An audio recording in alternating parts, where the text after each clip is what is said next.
Tim G. Okay, I think we're ready to go. Okay. Let me give it 2 more minutes and then I'll do another roll call. And then we'll start.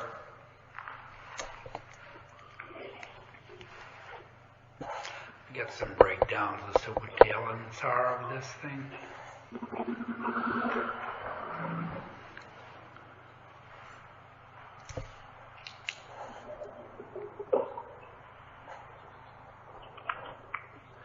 Bottom line, it's needed, and it's 19 grand. It's needed, and it's 19 grand. Is that right? It's needed. It's needed. Yeah. And it's 19 grand up to. Not to exceed. Right. Yeah. Okay. Yeah.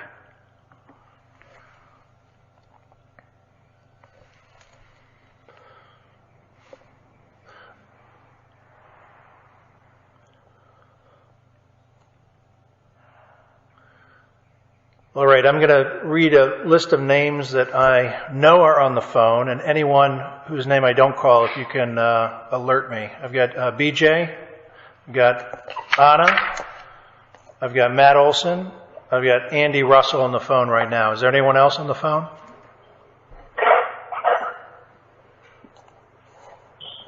Had a lot of confirms, but...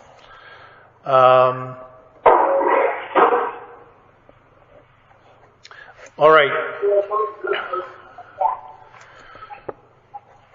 We'll call the special meeting to order at 5:50.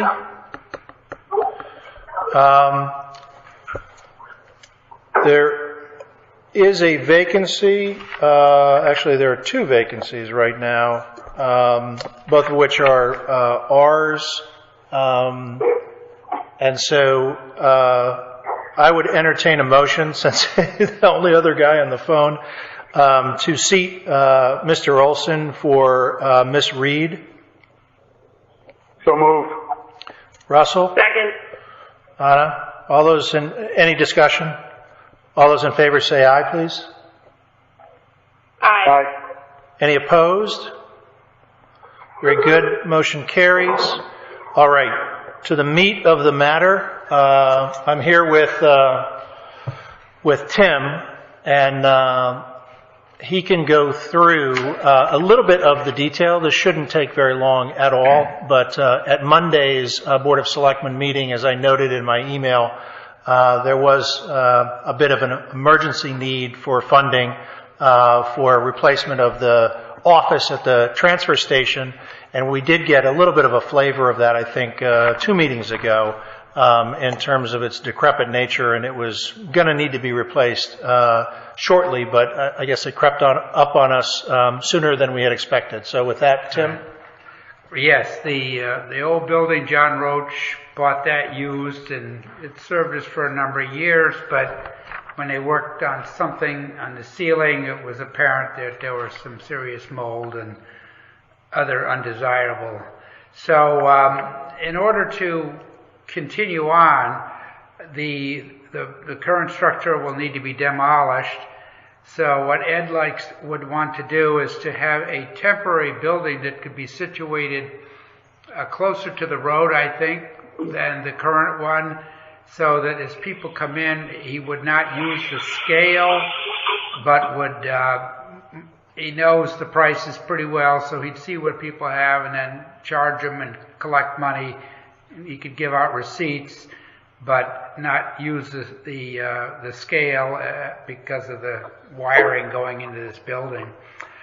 Once that carefree building is in place, then Ed and the PW workers could remove the existing building, recycle it, put it in a dumpster, whatever, and a concrete pad could be poured to receive the new building. If you know what an Eagle building is, you see them as temporary construction offices and so forth, and you could specify that this would be a good deal smaller than what's there, but would have a bathroom, and it would have a couple of rooms probably, and it could be brought and put onto this concrete pad, and it would line up with the existing walkway at the scale and would have the electricity and the plumbing and so forth, and the computer for the scale.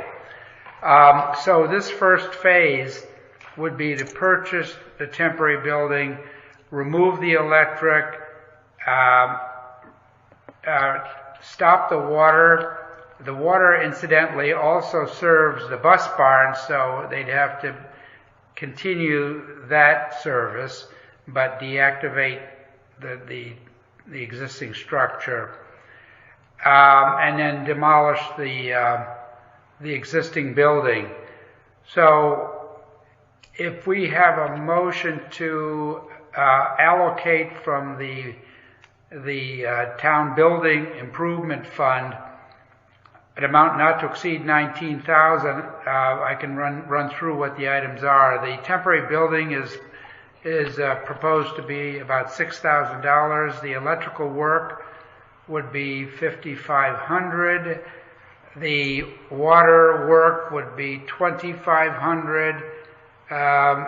The demolition is estimated $2,000, and there'd be about $3,000 in contingency just so that something comes up. What's that? Keep going. All right. Background noise, yeah. So that's the summary of what has to happen. Once Ed is pretty confident that his budget will come in under budget, such that he could repay whatever needs to be put back into the building improvement fund after July 1. We did something like this for the senior center. We had a couple of items up there where we took money out of the fund and did things and then repaid it once the budget year ended.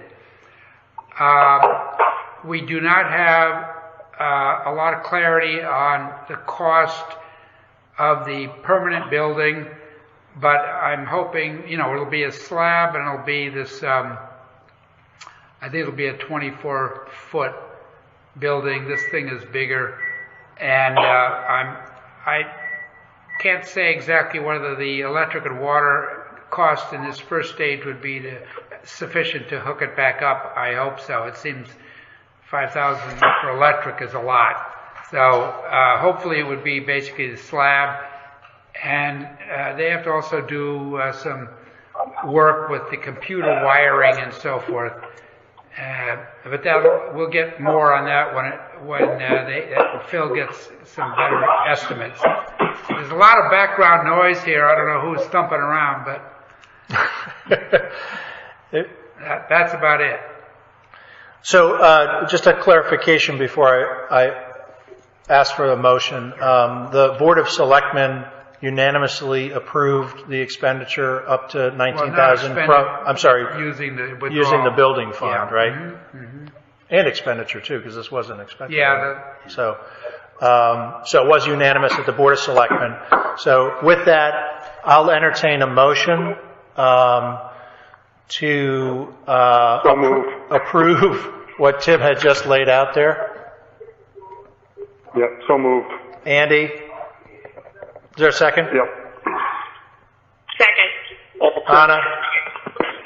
Any further discussion? Or any discussion? Hearing none, we'll move to a vote. All those in favor, please say aye. Aye. Any opposed? All right, motion carries. Thank you very much. Appreciate you guys taking time out with very quick notice, and we'll talk to you in the next week or so. Thanks, Dave. We're adjourned. Thanks, Dave. Good night. Okay, night, guys. Okay, so we got 5, what is it? 5:56. Okay, warp speed. We'll do the same pair. Who else was on beside Ritter and Andy? So Andy, And- Anna, BJ, Oh, BJ. And then Olson? and then Matt Olson. O-N or E-N? OLSON. Okay, so, and then yourself, and then Ritter and Russell. Yep.